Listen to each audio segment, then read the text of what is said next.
మీరు కొత్తగా business start చేయాలనుకుంటున్నారా? మార్చ్ 16, 17న హైటెక్స్ లో franchise India biggest ఫ్రో expo. గాజువాక్యం Telugu Desam వాళ్ళు తీసేసుకున్నారు అనుకుంటాను ప్రస్తుతానికి. సో పోనీ పిఠాపురం తీసుకుందామంటే మా ఉదయ్ ఉన్నాడు ఇక్కడ. సో ఉదయ్ని ఏం అడగాలి తెలియట్లే.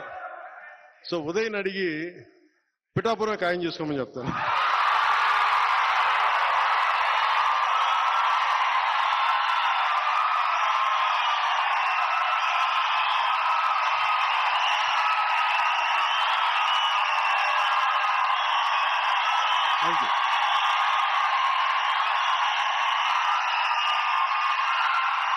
పిఠాపురం 2009 నుంచి కూడా 2009 నుంచి కూడా 2009 నుంచి కూడా అందరూ 2014లో పార్టీ పట్టగానే ఫస్ట్ నాకు పిఠాపురం నుంచి అడిగారు పోటీ చేయమని. మళ్ళీ తెలంగాణలో అడిగారు పోటీ చేయమని. మళ్ళీ పిఠాపురం నుంచి వచ్చింది, 2 చోట్ల నుంచి వచ్చింది ముందుగా. కానీ పిఠాపురం నేను ఎందుకు పోటీ చేయట్లేదు లాస్ట్ టైం అంటే, నేను రాష్ట్రం కోసం ఆలోచించేవాడిని. నేను నిజంగా చెప్పండి, నా ఎన్నికల గురించి నేను ఎప్పుడు ఆలోచించలా. నేను మ్యాక్సిమం అనుకున్న అనంతపురం అర్బన్కి నిలబడదాం, వల్ల అనంతపురం జిల్లాలో నిలబడదాం. అందుకు 2015లో పార్టీ ఆఫీస్ అక్కడి నుంచి ప్రారంభించాను, మంగళగిరి నుంచి ప్రారంభించాను, అక్కడి నుంచి ప్రారంభించాను, అనంతపురం నుంచి. కానీ దాన్ని ఇప్పుడు నేను ఒక బాధ్యతను మోస్తున్నప్పుడు, నేను ఒక బాధ్యత ఇచ్చినప్పుడు దాన్ని మోసుకెళ్లే వ్యక్తుల సమూహం లేదు నాకు అక్కడ. అందుకని వదిలేయాల్సి వచ్చింది. తిరుపతి ఆల్రెడీ ఇచ్చేసి మనం ఎన్నిసార్లు చెప్పాలి. ఇప్పుడు ఇదేంటంటే జనసేన పవన్ కళ్యాణ్ పిఠాపురం నుంచి పోటీ చేస్తారు.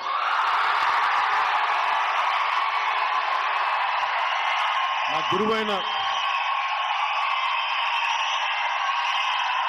గురువు దత్తాత్రేయుల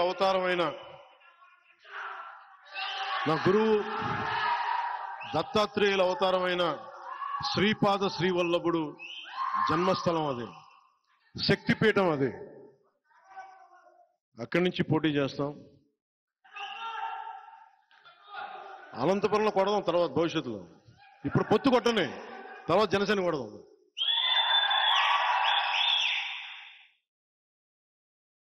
ఎంపీగా పోటీ చేయాలా లేదా అనేది కొద్ది రోజుల్లో అంటే నాకేం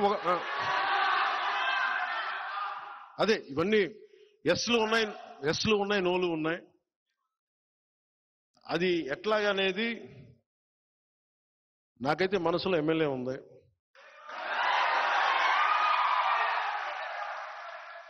అందుకని నేను దాని మీద ఏం వ్యాఖ్యానించట్లేదు.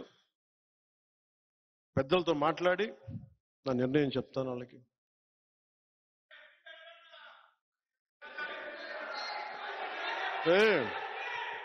అంటే సీఎం అంటే సెంట్రల్ మినిస్టర్, ఆ మాట కోసమా మీరు?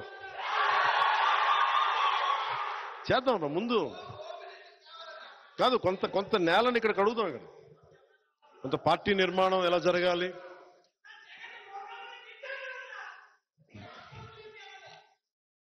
ఎక్కడికి అంటే ఇవన్నీ కూర్చోబెట్టుకొని ఇవన్నీ ఈసారి 21 స్థానాలకి పరిమితం అయిపోయినా కానీ, మొన్నదాకా 98% స్ట్రైకింగ్ రేట్ అని చెప్పా.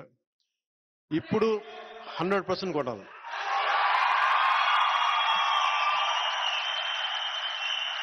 పొత్తులో ఉన్న మద్దతుదారులకి, తెలుగుదేశం మద్దతుదారులకి, భారతీయ జనతా పార్టీ మద్దతుదారులకి ఈ సభావేదికని పురస్కరించుకుని, అలాగే మన మద్దతుదారులందరికీ ప్రజాస్వామ్యాన్ని నిలబడాలని కాంక్షించే ప్రతి ఒక్కరికి కూడా నా విన్నపం, ఈ ఎన్నికల్లో 21 సీట్లు మాకు సంపూర్ణమైన మెజారిటీ ఇవ్వండి. మాకు సంపూర్ణమైన మెజారిటీ ఇవ్వండి. ఎందుకంటే నేననేవాడిని పార్టీ పెట్టి నడిపితే ఇక్కడ దాకా పట్టుకొచ్చాం. 21 సీట్లు వస్తే ఏ స్థాయిలో చూపించగలను, నాకు ఒక్క అవకాశం ఇవ్వమని కోరుకున్నాను. సుమన్ టీవీలో మీ పర్సనల్ అండ్ బిజినెస్ ప్రమోషన్స్ కోసం కింది నెంబర్కి కాంటాక్ట్ చేయండి.